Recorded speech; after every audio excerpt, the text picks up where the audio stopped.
Next, uh, good morning once again. Now we have one important speaker from Malaysia, Dr. Pasupuleti Visweswarao from University Malaysia Sabah, and he is going to deliver a talk on medicinal plant mediated biosynthesis of nanoparticles for human diseases. I'm happy to share something about him. He's our alumni. So I request him to start his presentation now.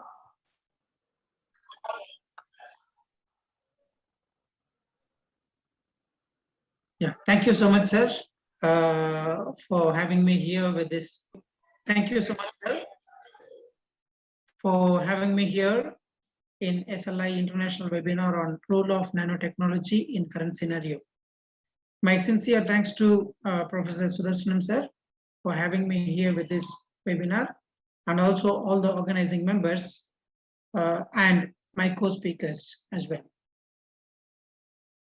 Okay, the organizing committee, including the Vice Chancellor, Rector, Registrar, Principal, and also Head of the Department of Botany.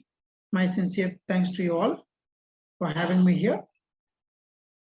Well, today I'm going to talk about medicinal plants mediated by biosynthesis of nanoparticles for human diseases.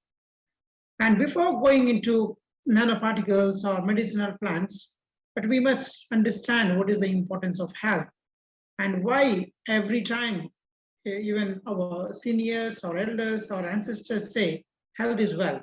So if you have health, so you have everything with you. So which means once you have health with you, so you can achieve anything, you can earn any kind of wealth, but you have wealth.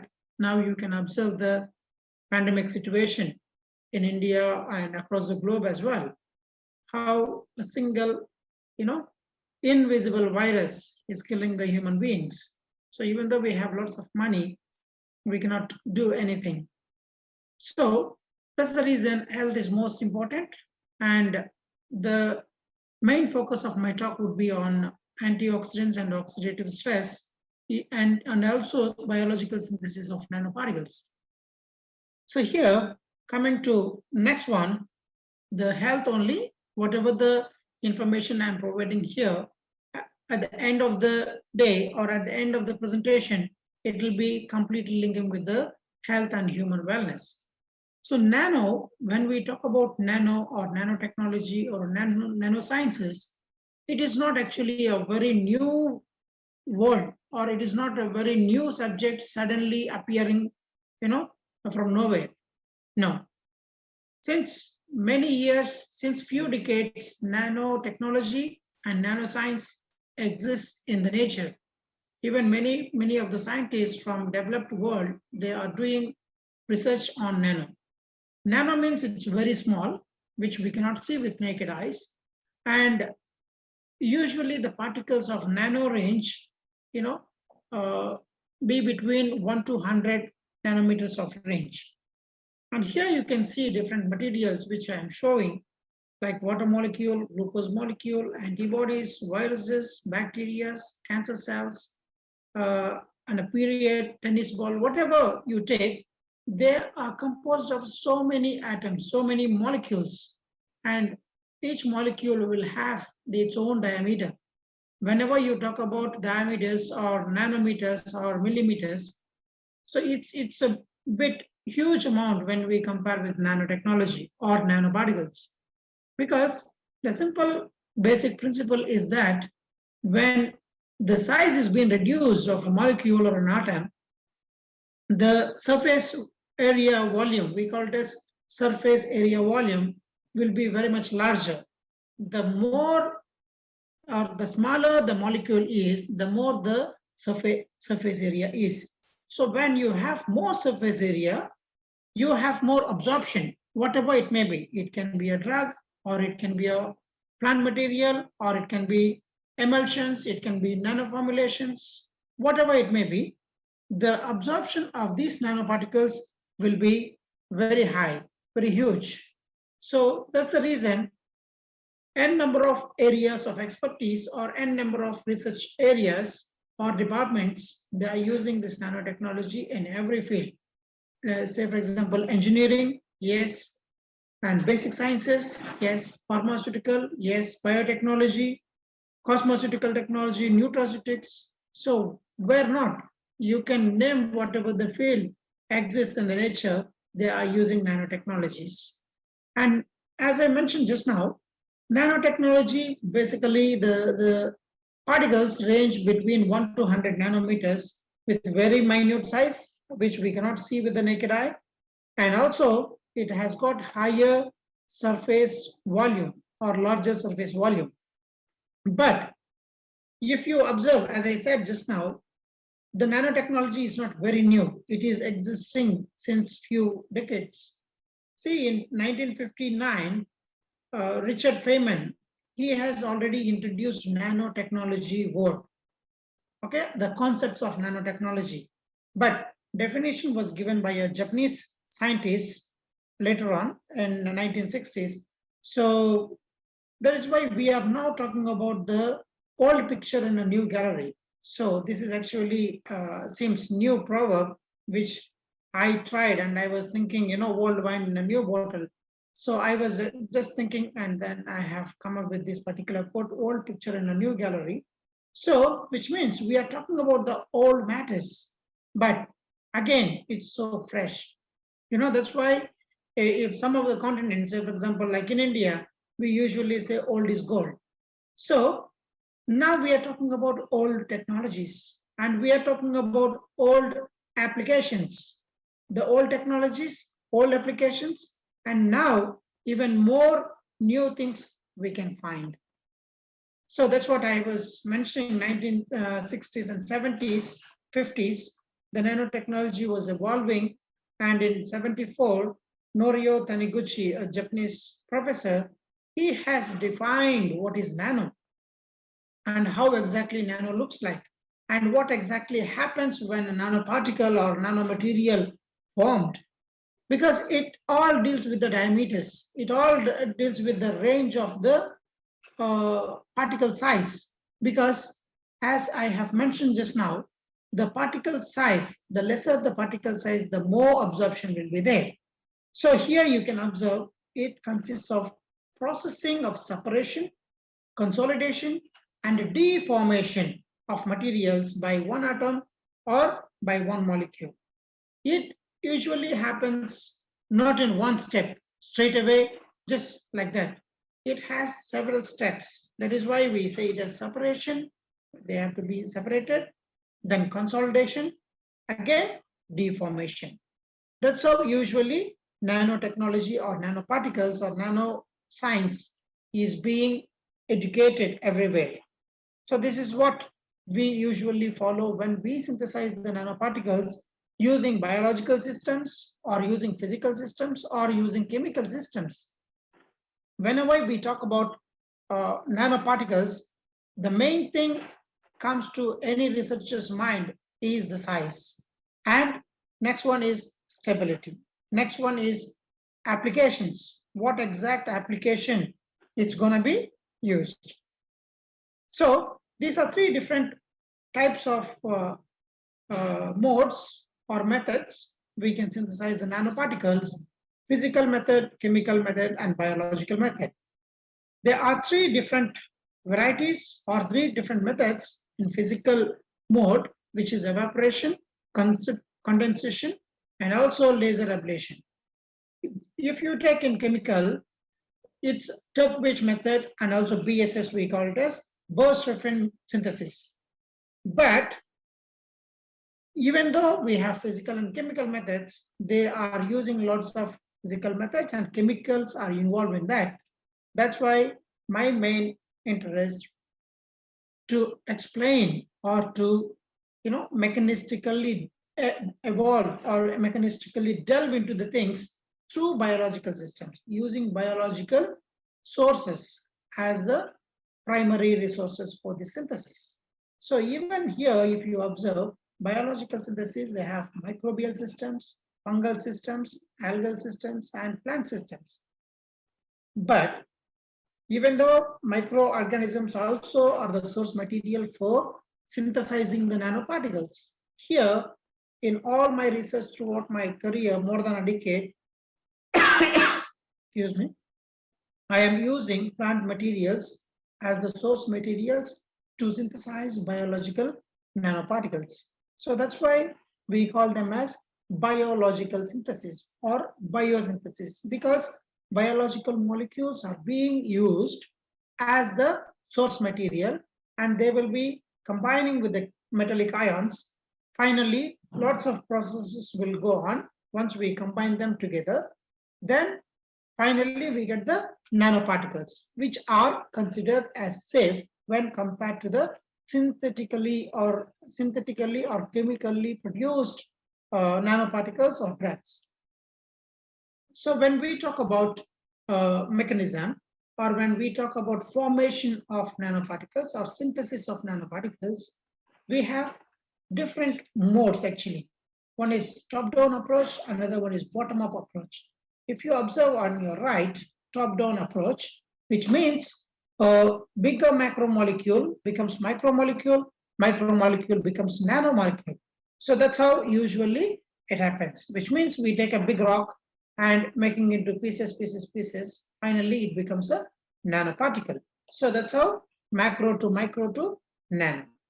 And bottom-up approach, so this is usually piling. So we take the building blocks, which means atom by atom. So thereby we try to synthesize the nanoparticles. These two approaches are acceptable, but based on the source materials and based on the size of the source materials and also the metals or metal ions. If you observe the synthesis or the mechanism, how exactly it happens. So you observe here, you can see the metallic ions, which are in purple color. So the metallic ions, then these are the bioreducing agents. In our case, the plant materials or the plant molecules are the bioreducing agents, which means biological reducing agents. So they have lots of other, functional groups, whether it can be OH, it can be CHO, it can be anything else. So they have the functional groups which has the capacity to function as the antioxidants or to give more biological activities. So for example, antioxidant, antimicrobial, anti-cancer, anti-diabetic, and so on. So once we merge them together, the reduction happens. Once the reduction occurs, then it is being reduced like reduced silver atoms. Once the reduced silver atoms, it grows, finally it has a collision or colloid kind of thing. They appear or they formed as nanoparticles. Here I have mentioned gold or silver, but there are various types of metals are being used to synthesize the nanoparticles using biological sources at the reducing agents. And finally, we check the stabilization. As we all know, medicinal plants usually, play a very important role in various types of diseases. And also not only that, even lots of herbs, we humans in Asian countries, we take raw herbs as food or as supplement or as medicine. So herbal medicines or herbal formulations, or India is very much known for Ayurveda, and the other countries are also using, Ayurveda, Chinese traditional medicine, we call it as TCM, CTM. So all these combined together, we call them as traditional or complementary medicine. So these traditional complementary medicine always have good benefits to the human beings, and also they usually do not have or do not possess severe side effects. They are with very minimal side effects or no side effects for sure. And that's the main reason why researchers always try to use medicinal plants or natural products or herbal medicines or herbs to synthesize or to prepare the crude extracts, or to prepare the isolated forms, or even prepare the nano formulations. So it is easy to treat the people with these kind of formulations. As I was mentioning, nanotechnology and its applications have widely been entered into various types of fields, which you can see food and agriculture. Actually, in food packaging and agriculture, they are using very vigorously this nanotechnology and nanoparticle research products. And energy environment, even energy, solar systems, and other environmental areas, they are using nanoparticles very regularly. Biotechnology, of course, even diagnosing the diseases, even industrial biotechnology also, they are using this nano science and nanotechnology applications. Herbal medicine, definitely, most of the herbal formulations we mix with metallic ions and thereby forming the or synthesizing the nanoparticles, and we try to give into the rats, or sometimes we can give into the animal models usually. So in vivo, then we test them. And finally, some of the nano products already out in the market for human usage, especially like cosmetics, nutraceutics, and also some supplements. Textiles, also they are using.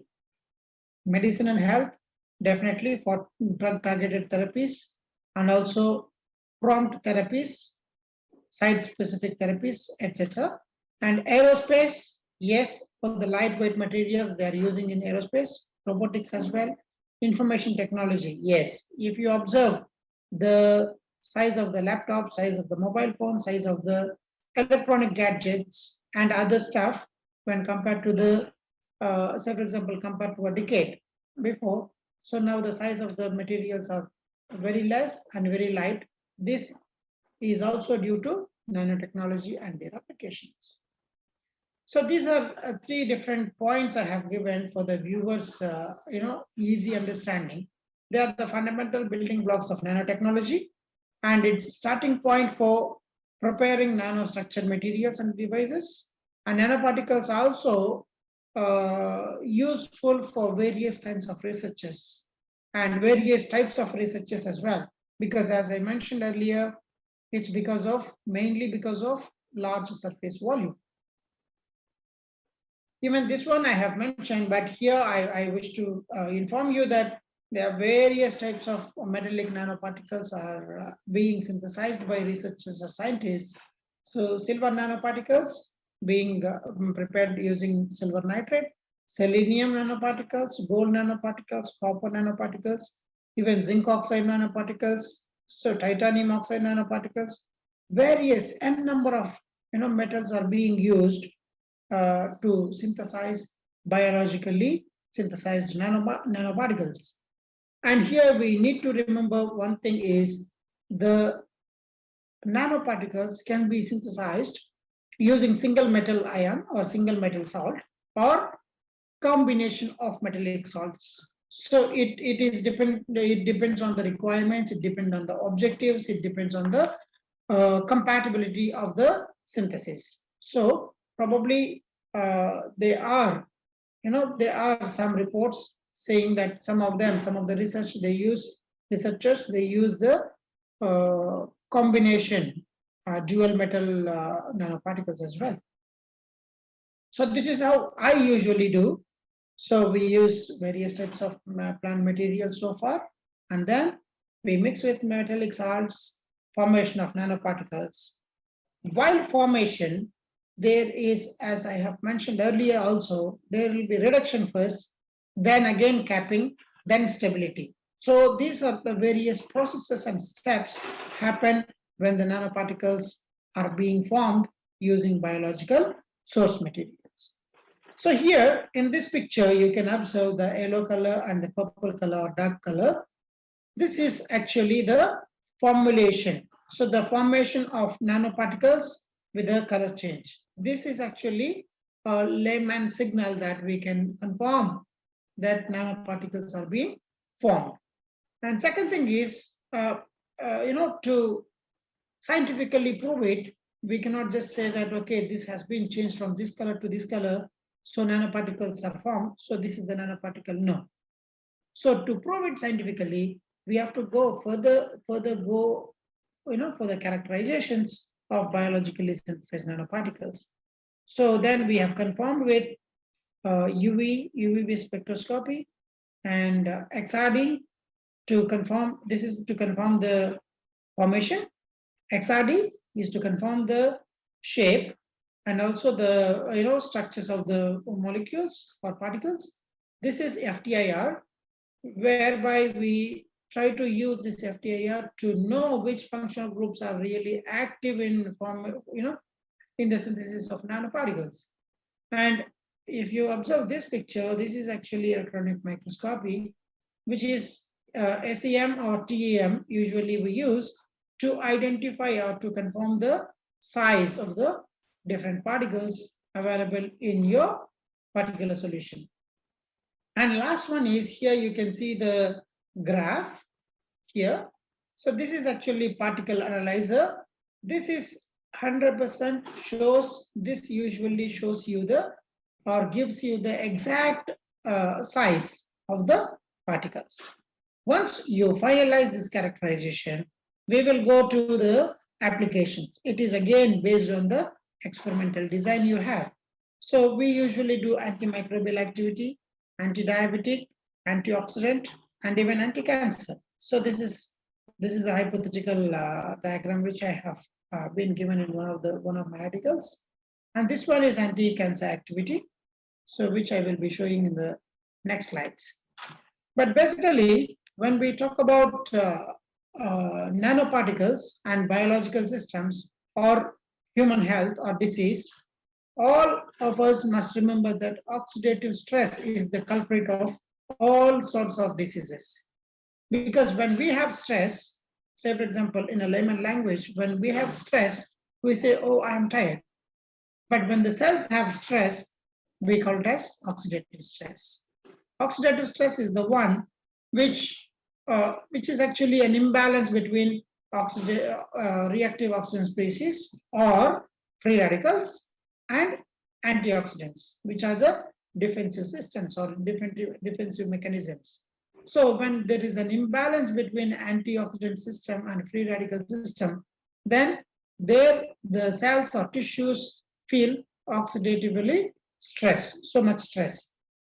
So that is why, to make the cells healthy, to keep the tissues healthy, and to keep ourselves healthy, the free radicals, number of free radicals or the quantity of free radicals must be reduced.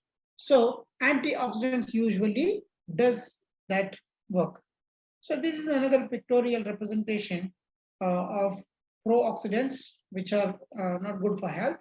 When they are high, then we call it as oxidative stress. So antioxidants are actually less in the body when these pro-oxidants or reactive oxygen species or reactive nitrogen species, or commonly we can call them as free radicals, which are always with the free electron vacancy. So that's how these free radicals or these ROS, RNS will harm the tissues or cells, whereas antioxidants always protect our cells.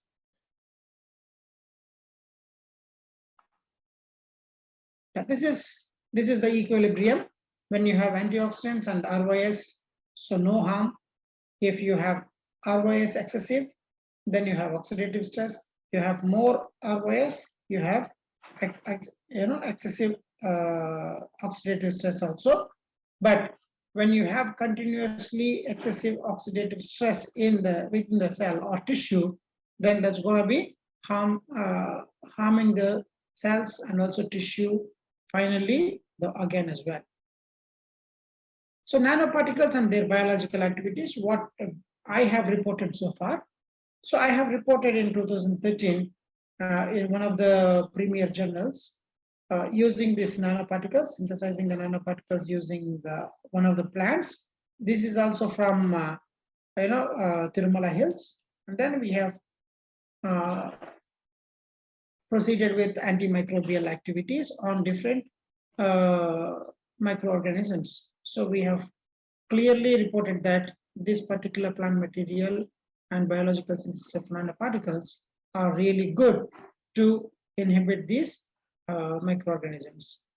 However, this is another article written by me, and I have given 3 different mechanism of actions based on my understandings through my research, and also reading lots of other information as well.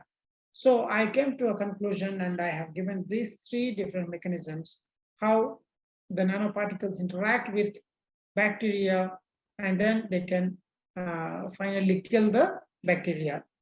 First method, if you observe, it is interaction of nanoparticles with enzymes. Finally, they inhibit the signal transduction. Once they inhibit the signal transduction, finally cell lysis occurs. So when cell lysis occurs, so which means the bacterial growth will not be there.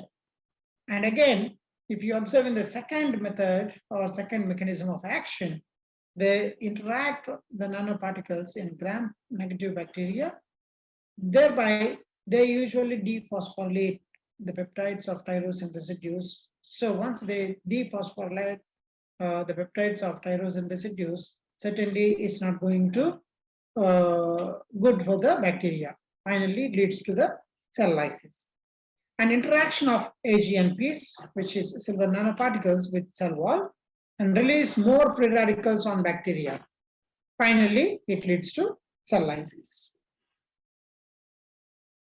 And this is another mechanism, but this is on uptake by endocytic vesicles. So to explain this, it will take much time.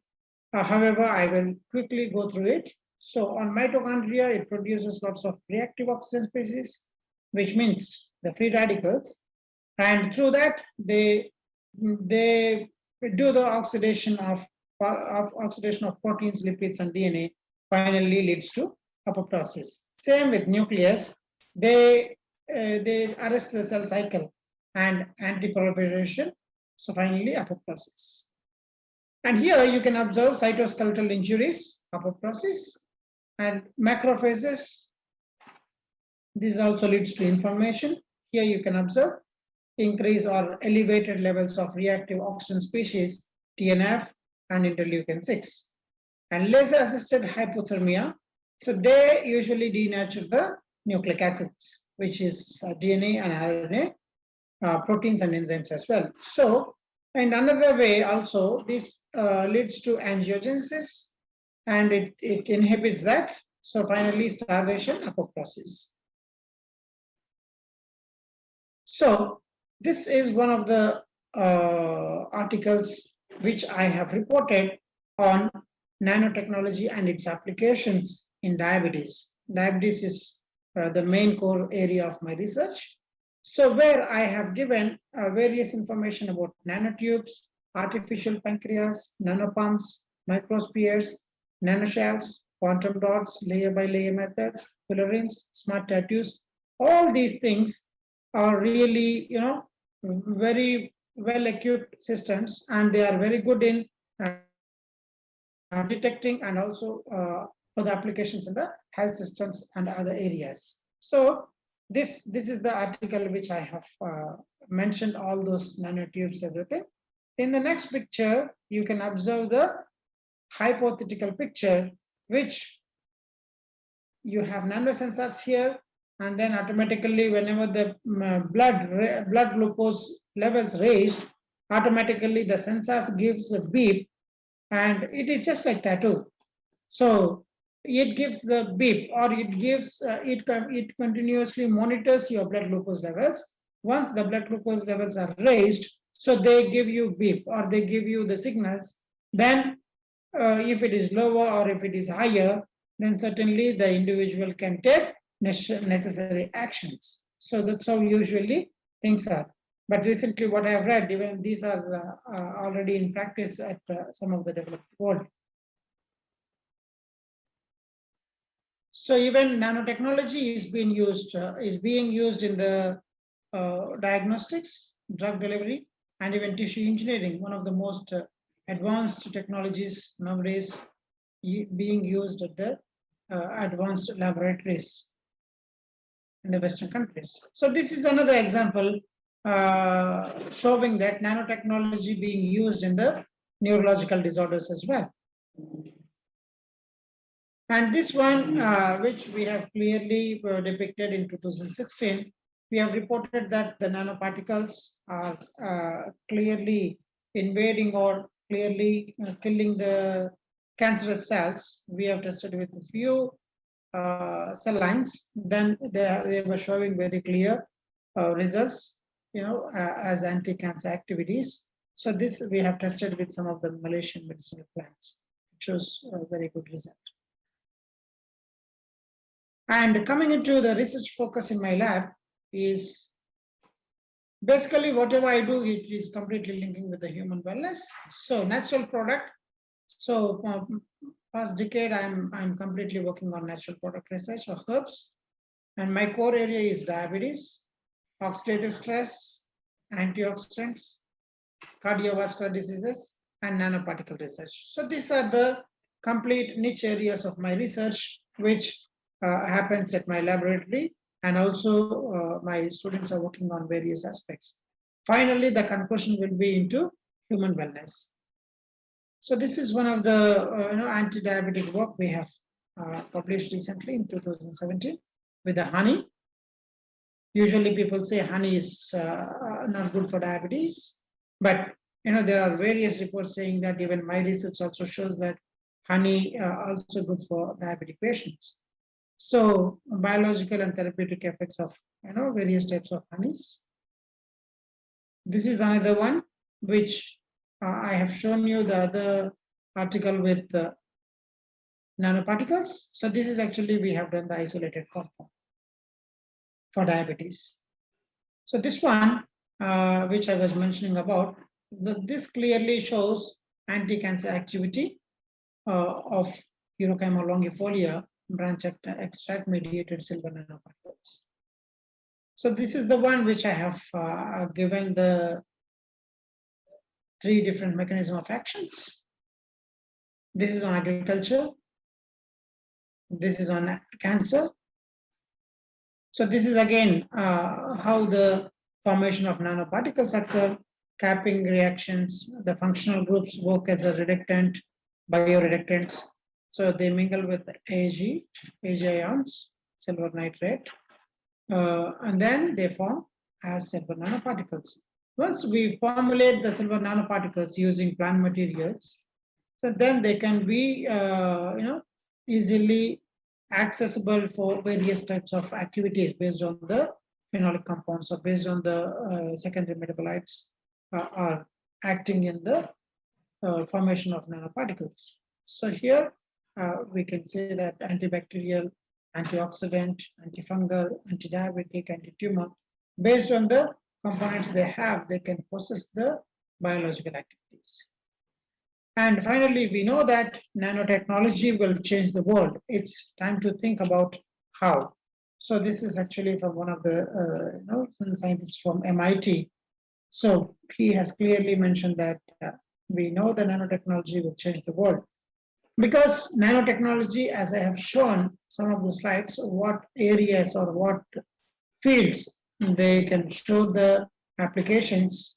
So which means nanotechnology is everywhere. In every field, nanotechnology is being used, and they are trying to use the nanotechnology for various types of applications, from small applications to larger applications, even in aeroplanes, and also solar systems, even buildings. Also, they are using nano sheets and nano materials or nanomaterial related products, which are with less weight and also long durability. And they, at the particle size, they usually possess large surface volume. That's why they can have more drug onto the surface when we inject into the body of an animal or also a human.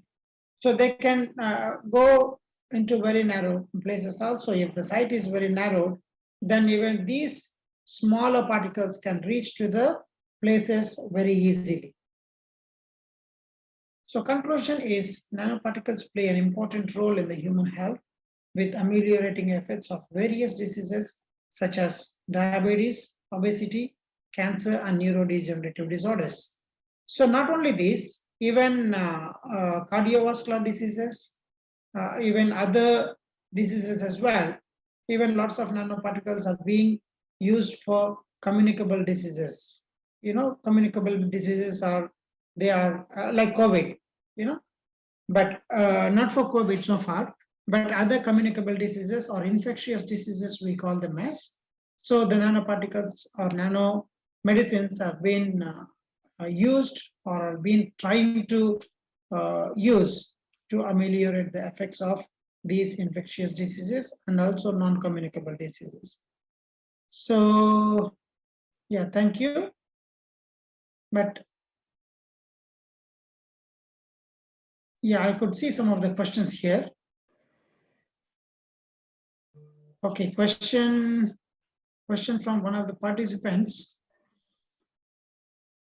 Yeah, saying that what is the main mechanism of antimicrobial activity?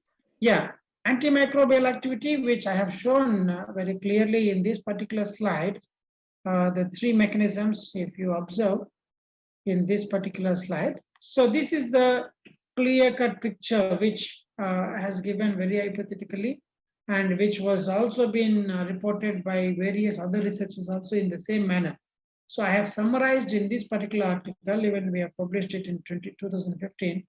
And so this particular article is clearly showing that the cell lysis happens in these three manners. Maybe, in other manners also, the bacteria or the microorganisms can be wiped off.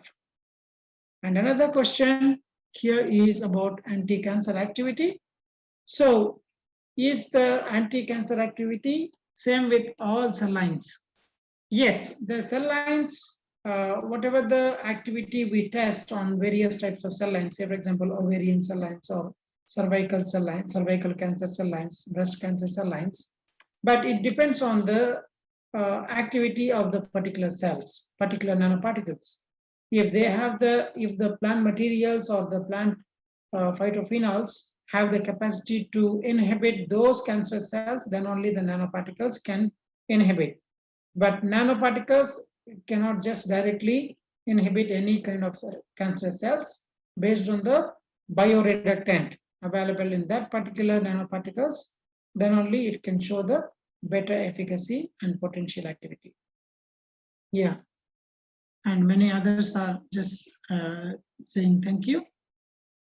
Yeah, thank you everyone, and my sincere thanks, humble thanks to Professor Sudarshanam sir for having me here in this international webinar on nanotechnology in current scenario.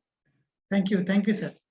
Thank you, Dr. Visweswara Rao, for explaining with good diagrams. I hope our audience will be definitely appreciating your presentation. As alumni of Sri Venkateswara University, we are also thankful to you. Whenever we requested you for giving a talk, you have readily accepted and giving a nice presentation. Thank you very much. Thank you, sir. Thank you, sir. My pleasure. Thank you, sir.